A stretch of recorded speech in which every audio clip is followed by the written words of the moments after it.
Hello दोस्तों, एक बार फिर से हम आपके साथ हैं। आपका हमारे YouTube चैनल पर स्वागत है। आज हम पढ़ेंगे 11 का एक बहुत ही महत्वपूर्ण चैप्टर जिसे कहते हैं समुच्चय। जानेंगे समुच्चय क्या है, समुच्चय की परिभाषा क्या है, समुच्चय कैसे होते हैं, समुच्चय किसे कहते हैं और समुच्चय पर कुछ ऑपरेशंस या इनकी संक्रियाओं को भी जानेंगे। सबसे पहले जानेंगे कि समुच्चय है क्या। इसको जानते हैं, बिल्कुल ना देर करते हम पढ़ते हैं अपने चैप्टर की तरफ। देखते हैं समुच्चय क्या है। समुच्चय नाम से पता चल रहा, समुच्चय समुच्चय मतलब होता है समूह, समूह, झुंड, समूह, झुंड या फिर कमेटी, समुदाय, कमेटी, समुदाय। क्या इन सब चीजों को हम समुच्चय कह सकते हैं या इनमें कुछ और चीजें हैं जो इनको एक समुच्चय बनाती है।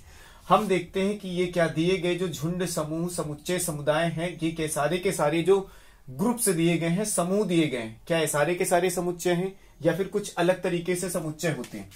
सबसे पहली शर्त ये है समुच्चय की। समुच्चय की शर्त पहली है कि ये विधिवत परिभाषित होना चाहिए। कोई भी जो ग्रुप है या फिर समूह है या झुंड है, विधिवत परिभाषित होना चाहिए। विधिवत परिभाषित हो, विधिवत परिभाषित होना चाहिए। दूसरा ये है कि इससे सभी लोग सहमत होने चाहिए। इससे सभी लोग सहमत होने चाहिए। सभी लोग सहमत होने चाहिए। सभी लोग सहमत होने चाहिए। सहमत होने चाहिए। सभी लोग सहमत होने चाहिए। तो क्या हम किसी भी चीज को जिसमें ये दोनों शर्तें लगती हैं, क्या हम कह सकते हैं कि ये समुच्चय है।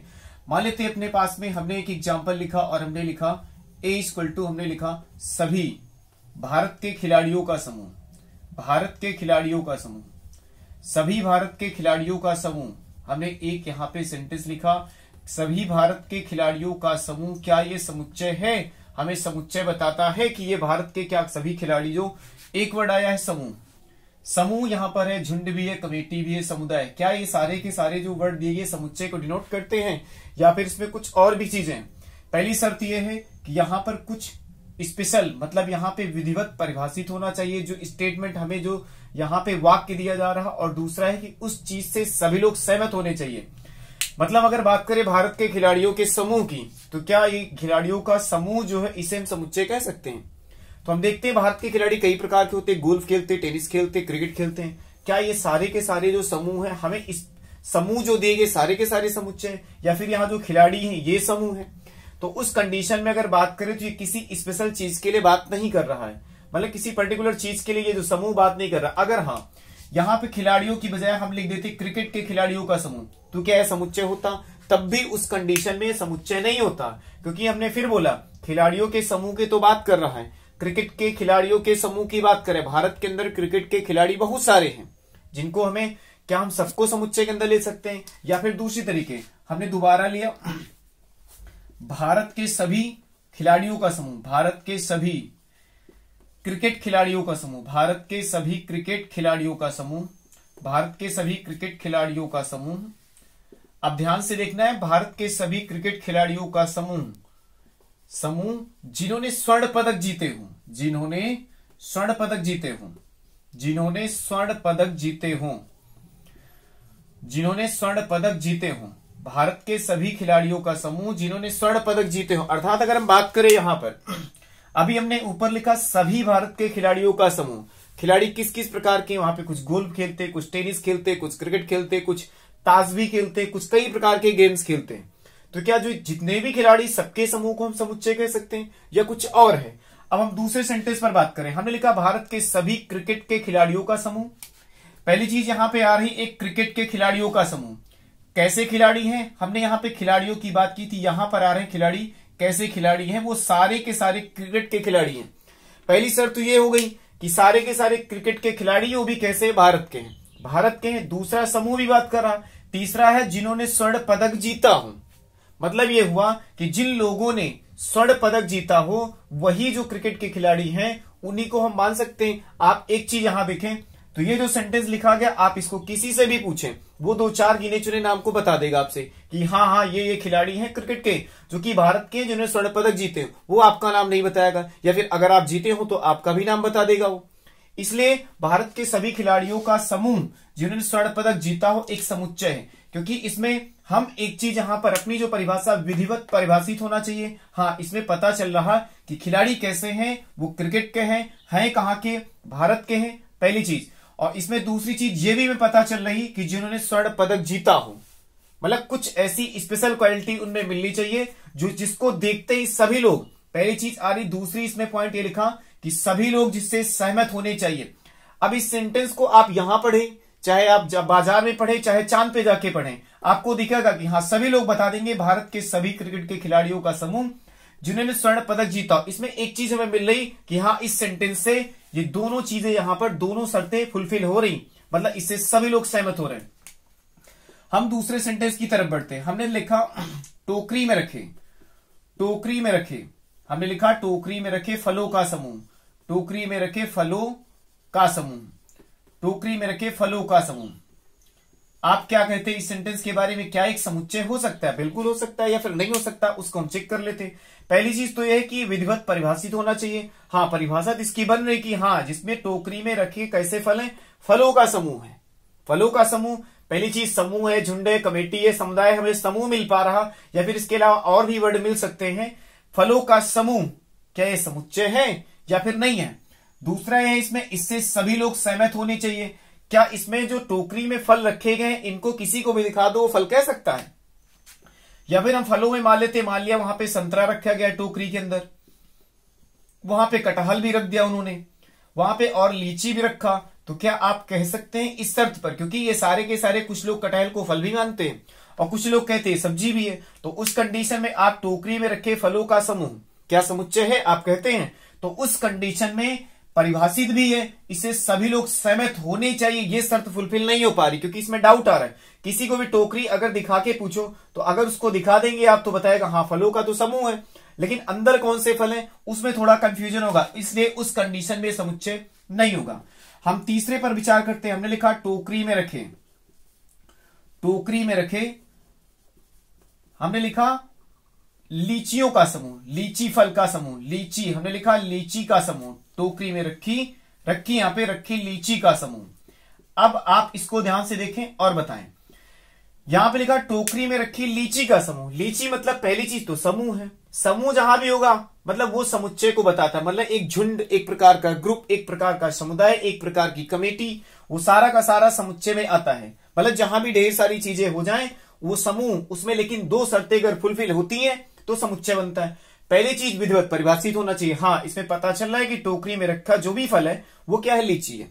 दूसरा कह रहा है इससे सभी लोग सहमत होने चाहिए। हाँ, अब इस टोकरी को आप किसी को भी दिखाएंगे वो सभी लोग बताएंगे हाँ ये जो टोकरी रखी गई है इसमें सारी की सारी क्या है, यहाँ पे जो रखे गए फल है वो क्या है, लीची है। उस कंडीशन में दिया गया सेंटेंस एक समुच्चय को बताता है।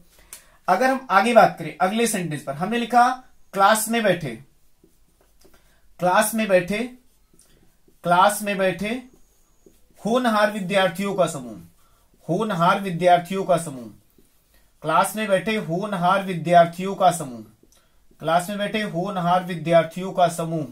आपको क्या लगता है, आप इस सेंटेंस के बारे में क्या कहते हैं?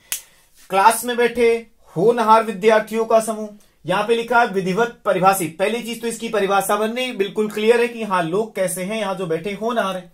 फिर लिखा इससे सभी लोग सहमत होने चाहिए, इसे सभी लोग सहमत होने चाहिए। क्या इस सेंटेंस से सभी लोग सहमत हो सकते हैं? क्लास में जितने बच्चे बैठे क्या सभी होनहार हो सकते हैं? मान लिया एक बच्चा अपने माता पिता के लिए क्या होनहार हो, पड़ोसी के लिए बेवकूफ हो, तब आप कैसे कह सकते हैं कि समुच्चय होगा? उस कंडीशन में ये सेंटेंस दूसरी शर्त को फॉलो नहीं कर पा रहा। आप देखें इसको, क्लास में बैठे होनहार विद्यार्थियों का समूह, या फिर आप जिसे होनहार मानते हो आपका पड़ोसी उसे बेवकूफ मानता हो, उस कंडीशन में इससे सभी लोग सहमत नहीं हो रहे। मतलब क्या हुआ? मतलब ये हुआ कि दिया गया जो सेंटेंस है एक समुच्चय को प्रदर्शित नहीं करता है। हम अगले सेंटेंस पर विचार करते हैं, देखते हैं। मान लिया हमारे पास कुछ ऐसे सेंटेंस लिखे गए हैं। हमने लिखा क्लास में बैठे, हमने लिखा यहां पे क्लास में बैठे, क्लास में बैठे विद्यार्थियों का समूह, क्लास में बैठे विद्यार्थियों का समूह, विद्यार्थियों का समूह जिन्होंने 80% से ऊपर अंक प्राप्त किए हों, जिन्होंने 80% से ऊपर, 80% से ऊपर अंक प्राप्त किए हों, 80% से ऊपर अंक प्राप्त किए हों। आप इसको देखें और बताएं क्या यह समुच्चय हो सकता है। पहली चीज, विधिवत परिभाषित होना चाहिए। हाँ, यहां पर हमें दिख रहा कि क्लास में जो बच्चे बैठे हैं वो 80% से ऊपर वाले हैं। फिर लिखा इससे सभी लोग भी सहमत होने चाहिए। इसका मतलब ये हुआ आप इस सेंटेंस को किसी को भी दिखाइए और अगर क्लास में बैठे हुए जो विद्यार्थी हैं वो 80% से ऊपर भी हैं, ये दोनों कंडीशन फुलफिल हो रही, मतलब परिभाषित तो है ही है। अब किसी भी व्यक्ति को लेके आप आए क्लास में और उससे एक बार बोले कि हाँ यहां पर जो बच्चे बैठे हैं वो सारे के सारे 80% से ऊपर वाले हैं, मतलब इस लाइन को देखते ही अगर क्लास में बच्चे बैठे हैं तो सभी लोग इस बात से सहमत होंगे कि हाँ जो बच्चे बैठे हैं इस क्लास में वो सारे के सारे क्या है 80% से ऊपर के बच्चे हैं। हम अगले सेंटेंस पर विचार करते हैं और समुच्चय को थोड़ा और हम गहराई से देखते हैं। हमने लिखा यहाँ पे क्लास में बैठी गोरी लड़कियों का समूह, क्लास में बैठी गोरी लड़कियों का समूह, क्लास में बैठी गोरी लड़कियों का समूह, गोरी लड़कियों का समूह। आप क्या कहते हैं इस सेंटेंस के बारे में? समुच्चय हो सकता है गोरी लड़कियों का समूह, क्लास में बैठे गोरी लड़कियों का समूह। आप क्या कहते हैं? सबसे पहला तो सेंटेंस यही है कि इसकी शर्त यह है कि यह विधिवत परिभाषित होना चाहिए। हाँ, इसमें परिभाषा तो बन पा रही कि क्लास में बैठी जितनी भी लड़कियां हैं वो सारी की सारी कैसी हैं? गोरी हैं। तो क्या आप इसे समुच्चय कह सकते हैं? उस कंडीशन में फिर से बात हो रही, इससे सभी लोग सहमत होने चाहिए। क्या जो भी व्यक्ति क्लास के अंदर जैसे ही प्रवेश करेगा उसको सभी की सभी गोरी लड़कियां दिखेंगी या तुरंत सहमत हो जाएंगी जो बच्चे हैं वो बिल्कुल गोरे हैं? मान लिया हम एक एग्जाम्पल लेते हैं, क्लास में बैठी कोई एक लड़की इधर है, वो गोरी है, पड़ोसी के लिए वो काली है, उससे सहमत नहीं हो रहा पड़ोसी, तब उस कंडीशन में क्या ये जो सेंटेंस लिखा गया समुच्चय होगा? बिल्कुल नहीं होगा। मतलब मान लिया कोई एक लड़की किसी के लिए गोरी है, अपने घर वालों के लिए, अपने मम्मी पापा के लिए गोरी है, लेकिन पड़ोसी के लिए उसको बोलते काली है, तब उस कंडीशन में जो दिया गया सेंटेंस है वो फिर क्या होगा? समुच्चय नहीं होगा, क्योंकि यहां पे सभी लोगों की सहमति नहीं मिल पा रही। हम आगे देखते हैं। हमने लिखा अगला सेंटेंस, क्लास में बैठा होशियार बच्चों का समूह, क्लास में बैठे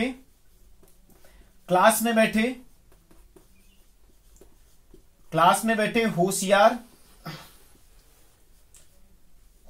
बच्चों का समूह, क्लास में बैठे होशियार बच्चों का समूह। आप इस सेंटेंस को देख के क्या सोचते हैं? क्या यह समुच्चय है? अब इसके बारे में देखते हैं। सबसे पहली चीज, विधिवत परिभाषित होना चाहिए, एक परिभाषा बन पा रही कि हाँ यहाँ पे एक समूह है। दूसरा, इससे सभी लोग सहमत होने चाहिए। मान लेते हैं, एक एग्जाम्पल लेते हैं, क्लास में एक बच्चा बैठा है, होशियार बच्चों का, क्लास में बैठे होशियार बच्चों का समूह, होशियार बच्चों का समूह। होशियार, क्या सभी के सभी बच्चे होशियार हैं? मान ले एक बच्चा अपने पड़ोसी के लिए बहुत होशियार और दूसरा पड़ोसी उसे कहता नहीं ये होशियार नहीं, ये तो बुद्धू है, तब उस कंडीशन में सारे लोगों की सहमति नहीं मिल पा रही, फिर क्या वही समुच्चय नहीं होगा। मतलब एक लाइन क्लियर होके आ रही है कि जो भी अपने शरीर से, अपनी बॉडी से रिलेटेड चीजें होंगी, जो भी विशेषताएं होंगी, वो फिर समुच्चय में काउंट नहीं की जाती या फिर गिनी नहीं जाती। जैसे होशियार है कोई भी व्यक्ति, नहीं लिया जाएगा। होशियार है, गोरा है, काला है, गोरा है वो काला है। मान लिया कोई व्यक्ति किसी के लिए काला हो और दूसरे के लिए क्या हो? बिल्कुल गोरा हो, उस कंडीशन में अपने शरीर से रिलेटेड जो भी विशेषताएं होती हैं समुच्चय में नहीं ली जाती हैं। मान लेते एक एग्जाम्पल लेते, क्लास में बैठे होशियार बच्चों का समूह, तो ये समुच्चय नहीं है। दूसरा हम लेते क्लास में बैठी गोरी लड़कियों का समूह, ये भी समुच्चय नहीं। तीसरे पर बात करें, क्लास में बैठे 80% से ऊपर के बच्चों का समूह। आप इसमें गोरा काला का भेद नहीं देख पा रहे हैं, इसमें वही बच्चे बैठे हैं जो 80% से ऊपर आए हुए हैं। उस कंडीशन में इसमें सभी लोगों की सहमति भी हो रही, तब कहेंगे कि ये सेंटेंस एक समुच्चय है। लेकिन अपनी बॉडी से रिलेटेड जितनी भी विशेषताएं होती हैं, गोरा है, काला है, होशियार है, जो भी है, इन सब चीजों को हम समुच्चय में नहीं गिनते हैं।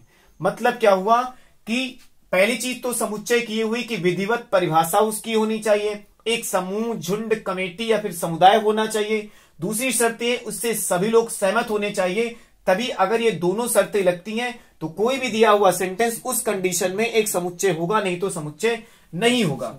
हम आगे बढ़ते देखते हैं समुच्चय क्या है और जानते हैं समुच्चय को। सबसे पहले हम समुच्चय को देखते हैं, समुच्चय क्या होते हैं। समुच्चय यहां पे समुच्चय को देखते हैं। समुच्चय मतलब समुच्चय को पहली चीज तो हम देखते हैं इनको निरूपित कैसे करते हैं। समुच्चय को निरूपित कैसे करते हैं, निरूपित करते हैं कैसे, देखते हैं इसको। इनको निरूपित करने के लिए हम अंग्रेजी वर्णमाला के कैपिटल अल्फाबेटिकल का प्रयोग करते हैं। मतलब capital A, capital B, capital C, dot dot dot etc. मतलब इन कैपिटल ए बी सी से हम किसी समुच्चय को निरूपित करते हैं। मान लिया हमारे पास में हमने एक सेंटेंस लिखा है, हमने लिखा यहां पर एक सेंटेंस हम लिख देते हैं ए। हमने एक सेंटेंस ऐसे लिखा, सभी प्राकृतिक संख्याओं का समूह, सभी प्राकृतिक संख्याओं का समूह, प्राकृतिक संख्याओं का समूह, संख्याओं का समूह, सभी प्राकृतिक संख्याओं का समूह जो 10 से क्या हो, छोटी हो, जो 10 से छोटी हो। हमने एक सेंटेंस लिखा। पहली चीज तो क्या आप बता सकते हैं समुच्चय? पहली चीज ये है कि यहां पर एक चीज तो आ रही कि हाँ यहां पर समुदाय है, समूह है, झुंड है, मतलब समूह है। दूसरा ये है कि सभी प्राकृतिक है। तीसरा ये कि वो 10 से छोटी। आप किसी भी व्यक्ति से पूछेंगे आपको बता देगा 1 से लेकर 9 तक की संख्या है। अगर इसको हमें समुच्चय में लिखना पड़े तो समुच्चय लिखने के लिए हम मजले कोष्ठक का प्रयोग करते हैं। मजला कोष्ठक लगाएंगे और इन सारे एलिमेंट्स को लिखेंगे। मतलब 1 लिखा हमने, 2 लिखा, 3 लिखा, 4 लिख लिया, 5 लिखा, फिर 6 लिख दिया, 7, 8 और 9, क्योंकि शर्त यह है ये सारे के सारे अपने पास में 10 से छोटी प्राकृतिक संख्याएं हैं।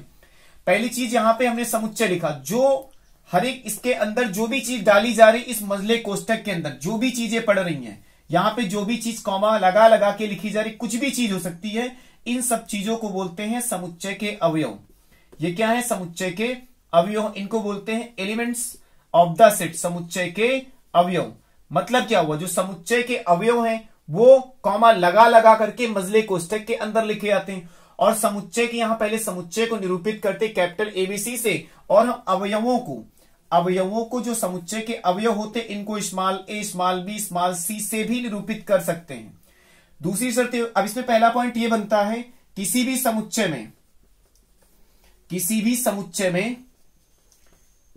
समुच्चय में अवयवों का क्रम महत्वपूर्ण नहीं होता है। अवयवों का क्रम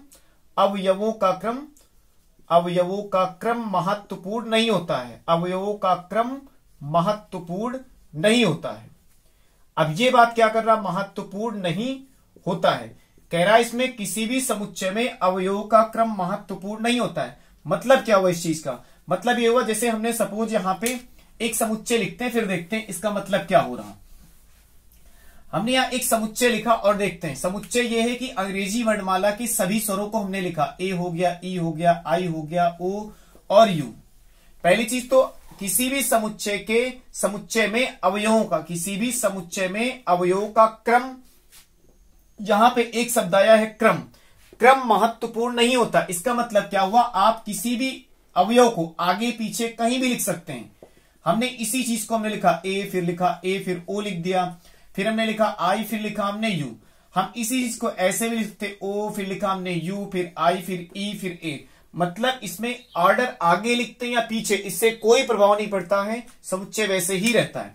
अब हम दूसरे पॉइंट पर विचार करते हैं। दूसरा पॉइंट ये कहता है, दूसरा पॉइंट ये किसी भी समुच्चय में दूसरे पॉइंट में ये है किसी भी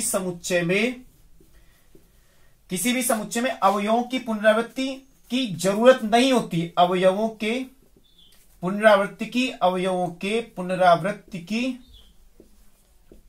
पुनरावृत्ति मतलब उनके दोहराने की।